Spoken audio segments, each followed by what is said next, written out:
Eu quero realmente trazer algo da parte de Deus, algo que vai acrescentar muito sobre vocês. Então, se você puder anotar, anota o máximo de coisa que você puder, ou no celular, ou no caderno, no papel, em alguma coisa, anota. É muita coisa que a gente vai estar conectando aqui, beleza? Já abre sua Bíblia lá em Mateus, capítulo 7. Mateus capítulo 7. Nós vamos ler a partir do versículo 21. Só que antes do 21 eu queria falar algumas coisas com vocês, fazer tipo uma introdução, para a gente poder entrar no texto aqui, tá? Vamos lá, gente. Eu queria falar com vocês o seguinte, a gente tem feito bastante coisa e eu acredito muito que tem que ser feito algumas coisas, porque a gente transborda, então flui atitudes, comportamento e prática e tudo mais, né? Mas eu queria falar com vocês algo que, no meu ponto de vista, é simples, mas eu acredito que vai alinhar bastante coisa. Coloca aí, por favor. E vai trazer uma direção da hora pra gente. Antes de eu fazer, eu preciso ser. Ok? Isso todo mundo já sabe. Antes de eu fazer alguma coisa, eu preciso me tornar. A ideia de Jesus não era... Sabe, Jesus não chamou os discípulos e disse assim, vão. Jesus chama os discípulos para andar com ele. E aí a gente vê que a mensagem do Novo Testamento, a primeira mensagem do Novo Testamento é o João Batista. E o João Batista ele chega com a seguinte mensagem: arrependei-vos, porque é chegado o reino, porque está vindo, né? Ele não fala ainda que é chegado, ele fala porque está vindo o reino de Deus, o reino dos céus. E aí quando Jesus aparece, Jesus vem com a mesma mensagem: arrependei-vos, porque é chegado o reino de Deus. E aí quando se fala de arrependimento, a gente não está falando de você se sentir triste, de você se sentir a pior pessoa do mundo. Até acontece às vezes de você se sentir assim. Mas quando a Bíblia fala de arrependimento, a Bíblia está falando de uma metanoia, de uma mudança de mente. Ok? No original, quando a Bíblia diz assim, arrependei-vos, Jesus está dizendo, mudem a forma de vocês pensarem. Mudem a mente de vocês. Porque vocês estão entrando no novo reino, porque está chegando o novo reino. E com essa mentalidade, você nunca vai entrar no novo reino. Lembra? A Bíblia diz que eu tenho que renovar a minha mente para que eu experimente a boa, agradável e perfeita vontade de Deus. Então eu só consigo acessar o reino de Deus se eu mudar a minha mente. E aí a gente vê a primeira mensagem, ou eu acredito que foi a primeira, mas vamos dizer assim, uma das primeiras mensagens que Jesus trouxe, que foi o Sermão da Montanha. Todo mundo aqui lembra do Sermão da Montanha, né? E aí, gente, no Sermão da Montanha, ele vai falando sobre muitas coisas. O Sermão da Montanha começa no capítulo 5 e vai até o capítulo 7, vai até o final do capítulo 7. Essa é a maior pregação de Jesus. E é interessante que quando ele começa o Sermão da Montanha, ele começa a dizer assim, bem-aventurados os pobres de espírito, porque deles é o reino dos céus, bem-aventurados que choram, bem-aventurados os mansos, bem-aventurados que têm fome e sede, bem-aventurados os misericordiosos, bem-aventurados os limpos de coração, bem-aventurados os pacificadores, bem-aventurados os perseguidos. Jesus começa a trazer essa mensagem. E se a gente fosse transportado para os dias que Jesus estava vivendo, a gente ia ver que bem-aventurado para as pessoas daquela época não era que as pessoas que eram dessa forma. Bem-aventurados seriam as pessoas que oram muito. Bem-aventurados seriam aqueles que jejuam muito. Bem-aventurados seriam aqueles que falam muito da lei. Porque para eles, as pessoas de maior exemplo, as pessoas mais felizes, eram os fariseus. Sim ou não? E ao ponto de a mãe olhar e dizer, eu quero que o meu filho um dia seja igual a ele. Eu queria me casar com um homem como esse. Então, e Jesus ele traz uma ideia totalmente diferente. E dentro do Sermão da Montanha, Jesus começa a dizer o seguinte, vocês são a luz do mundo. E ele diz, vocês são o sal da terra. É interessante que até aqui, Jesus não manda ninguém fazer nada. Ele está dizendo que bem-aventurado é a pessoa que é assim. Ele não está dizendo a pessoa que faz. Ele está falando a pessoa que é dessa forma. A pessoa que é pobre de espírito, a pessoa que é mansa, a pessoa que é perseguida. Então, assim, Jesus ele está trazendo uma outra ideia. A gente está na introdução, a gente vai entrar em Mateus 7. Mas vamos só pegar isso aqui. Então ele fala, vocês são a luz do mundo, vocês são o sal da terra. E aí ele começa a mostrar algumas coisas a respeito da lei. E ele começa a falar o seguinte, na lei está escrito, aquele que mata, ele é réu do juízo. E aí Jesus diz assim, aquele que se irá contra o seu irmão, ele é réu de juízo. Não é aquele que faz. Simplesmente peguei e matei. Mas aquele que se irá, isso é algo dentro, isso é algo em você. Aquele que se irá, e aquele que chamar o seu irmão de raca, de raça, de louco, aquele que chama... A Bíblia até fala assim, se você tem alguma coisa contra o seu irmão, você tem uma oferta para dar, deixa a sua oferta no altar, vai, se reconcilia, e depois você faz. Depois você dá. Ok? Outra coisa que Jesus fala é sobre o adultério. Jesus diz assim, está escrito, aquele que adulterar, e tarará. Mas eu digo para vocês que aquele que deseja no coração, ele já faz o quê? Já adulterou. Então Jesus ele está trazendo, gente, Jesus está tirando simplesmente de algo que você precisa fazer para algo que você se tornou, para algo que você é. Vamos lá. Depois ele fala, está escrito, olho por olho, dente por dente, mas eu vos digo que se alguém bater na sua face direita, vire à esquerda, beleza. Ó, está escrito, ame o próximo e odeie o seu inimigo, mas eu digo para vocês, amem os seus inimigos e abençoe aquele que vos aborrecerem. É assim que Jesus fala? Então Jesus ele traz uma ideia totalmente diferente. Vai pegando isso aqui. E aí, outra coisa que Jesus fala no Sermão da Montanha, é no finalzinho do capítulo 6, onde ele fala assim, ó, não se preocupem com o que vocês vão vestir, com o que vocês vão comer, porque o pai de vocês, aí ele está dizendo que eles são filhos. Vocês são filhos. Vocês são. Então o pai de vocês vai cuidar de vocês. Olha as aves do campo, eles não trabalham. E o pai sustenta eles. Olha os lírios do campo, eles não trabalham. E todo dia eles estão belos. Olha como eles se vestem. Nem Salomão em toda a sua glória. Imagina vocês que são. Diga, eu sou. Eu sou. Ok? Imagina vocês que são filhos de Deus. O Pai vai cuidar de vocês. Então, durante toda essa caminhada, antes de Jesus mandar os discípulos irem, Jesus queria que eles entendessem quem eles eram. Ok? E aí, Mateus 7, versículo 21, diz assim, gente. Mateus 7, 21, bem conhecido, diz assim, nem todo que me diz Senhor, Senhor, entrará no reino dos céus, mas aquele que faz a vontade de meu Pai que está nos céus. Muitos naquele dia vão me dizer, Senhor, Senhor, nós não profetizamos em seu nome? E em seu nome não expulsamos demônios? E em seu nome não fizemos muitos milagres? Então lhes direi claramente, eu nunca conheci vocês. Afastem-se de mim, vocês que praticam o mal ou a iniquidade. Então olha só, gente. Jesus acaba o Sermão da Montanha dizendo, muitos vão chegar e vão dizer, mas eu fiz. Mas eu fiz, mas eu fiz, mas eu fiz. E ele vai dizer, mas eu nunca conheci vocês. E quando ele fala de conhecer, ele está falando, um exemplo, o Abraão conheceu a Sara. Ele está falando de relacionamento íntimo. Quando a Bíblia fala que o Abraão conheceu a Sara e a Sara ficou grávida, está falando de um relacionamento íntimo. E no original, essa palavra conhecer aqui em Mateus, está falando exatamente disso. Jesus está dizendo, ó, vocês fizeram, mas eu nunca conheci vocês. Eu nunca tive um relacionamento íntimo com vocês. Em algum momento, eu talvez até me relacionei, tipo, você chegou e disse, Deus, eu preciso de um milagre, você estava lá na igreja, mesmo, você levantou a mão e disse que ele era poderoso, mas eu nunca tive um relacionamento íntimo. Eu nunca conheci vocês de forma íntima, e vocês nunca me conheceram também na mesma profundidade. Apartai-vos de mim. Mas eu fiz. Mas não se trata de fazer, gente.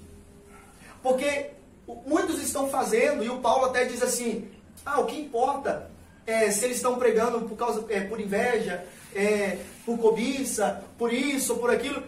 Por status não importa, o importante é que Cristo seja anunciado. Mas trazendo uma mensagem para os discípulos, gente, não é só fazer. Não é só discipular. Não é só orar, não é só pregar.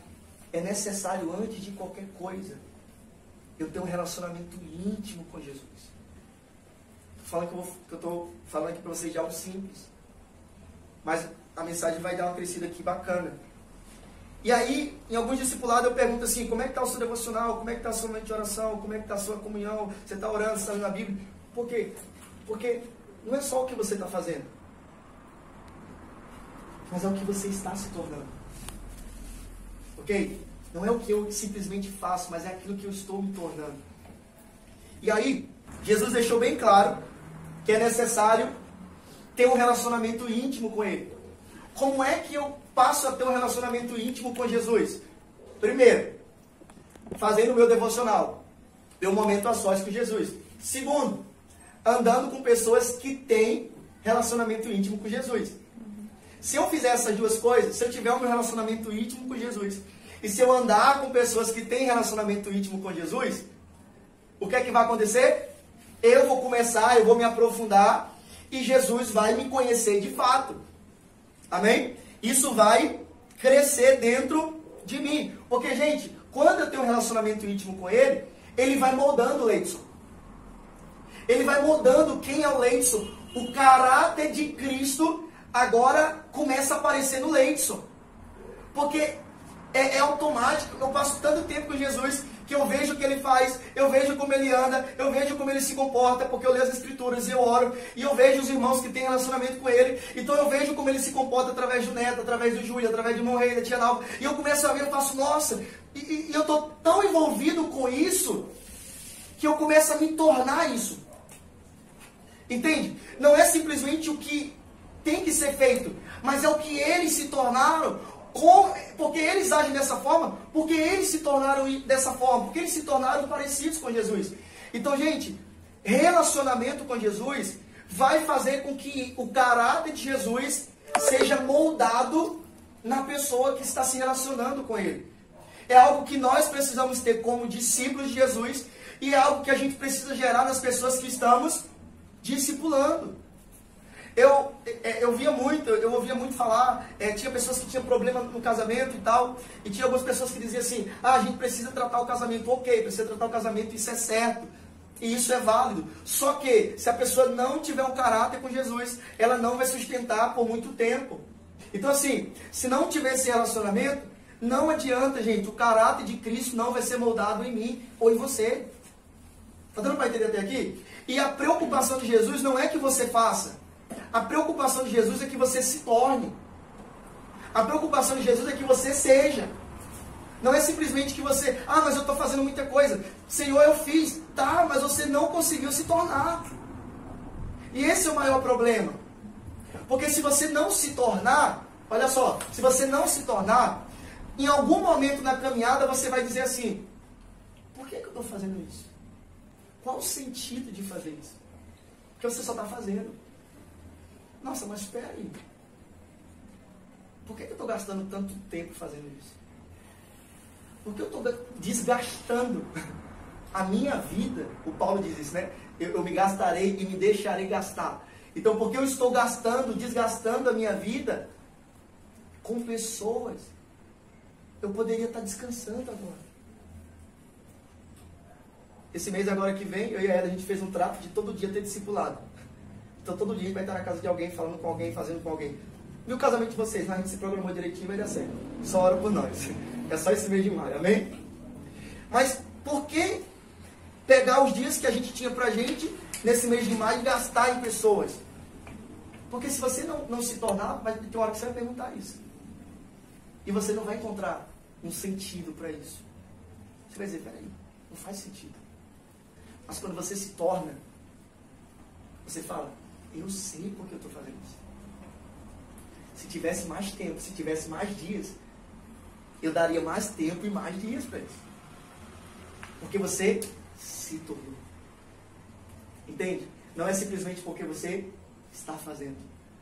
E quando é que você se tornou? Quando você deixou Jesus colocar o caráter dele em você. E aí você muda dentro de casa. Você muda com a sua esposa, com os seus filhos, no seu trabalho. Você muda com os irmãos, você muda com a comunidade, que é a igreja local. Você muda com os perdidos. Porque Jesus agora está colocando o caráter dele em mim. E aí começa a fazer sentido. Porque, gente, quando Jesus chama, Ele nos chama, Ele não nos chama para entrar no ministério. Ele nos chama para uma vida. Ele está dizendo assim, vem viver. Vem para a vida.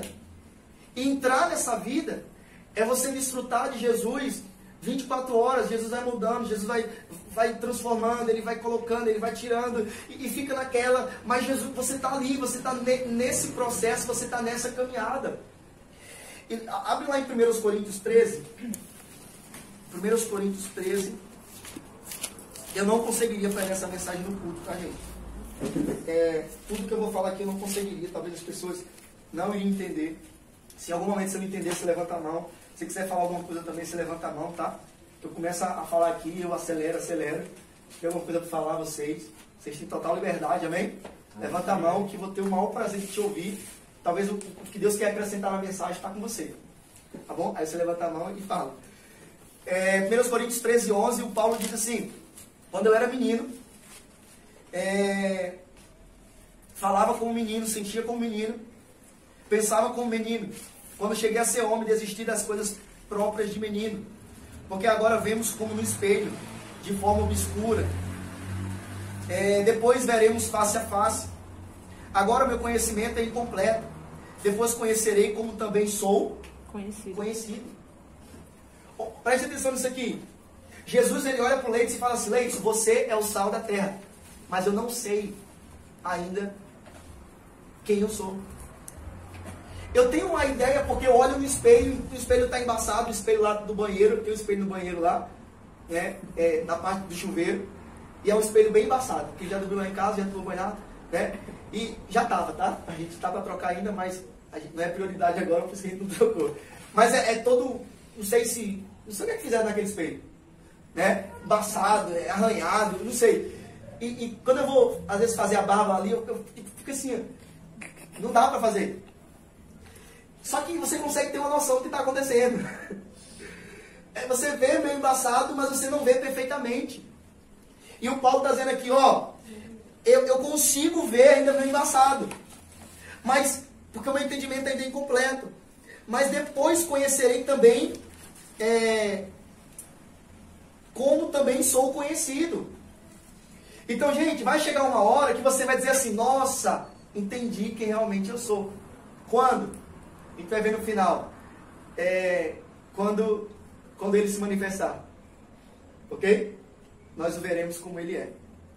Mas vamos prosseguir. A gente vai entender isso aqui. Então, o Paulo está dizendo, ó, eu consigo me ver, só que ainda é embaçado.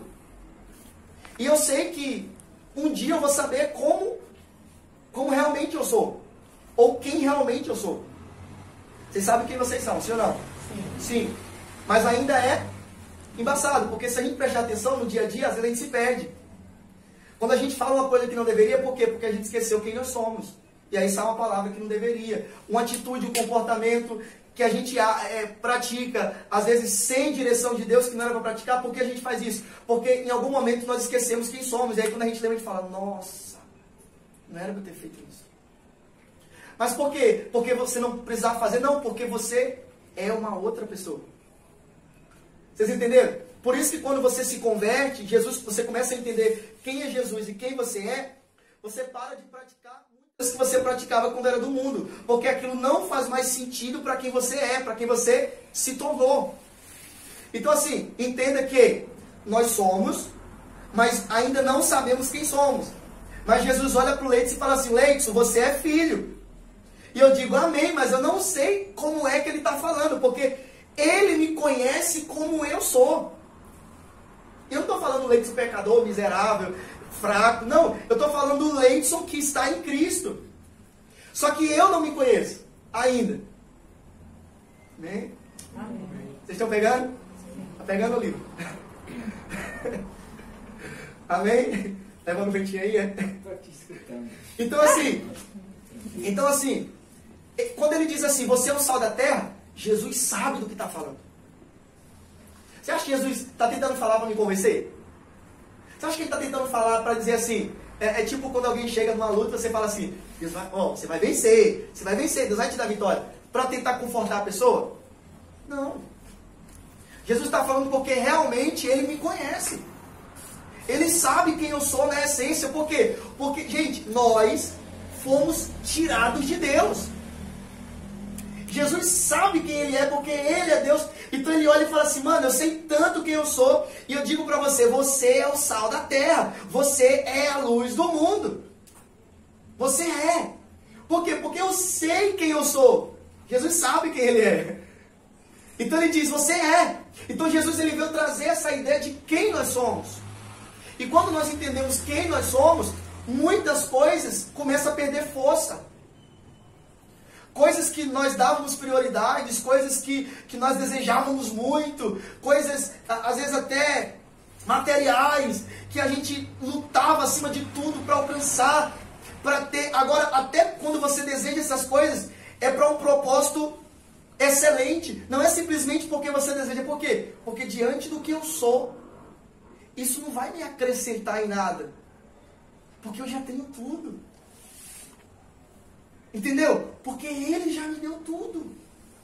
Porque ele disse que tudo que eu preciso, ele já me deu. Mesmo que eu não veja com os meus olhos, mas entendendo o que eu sou, eu entendo que é meu. Então vamos lá, gente. E é interessante que quando ele envia o Espírito Santo, a maior obra do Espírito Santo, o Espírito Santo vem para convencer o homem do pecado, da justiça e do juízo, ok. Mas o que o Espírito Santo gera na igreja é diferente do que ele está gerando no mundo.